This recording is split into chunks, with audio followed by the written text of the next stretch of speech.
Can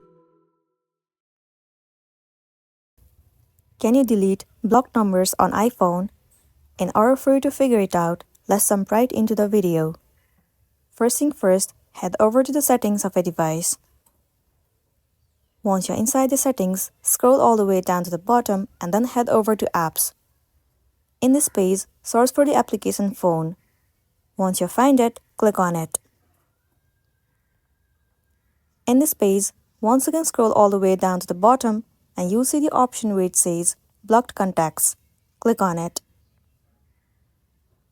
And in this page, you will be able to see all the list of the contacts that has been blocked. But you can see there is no any option or the feature in order for you to delete it, which means that it is not possible to delete the blocked contacts on iPhone.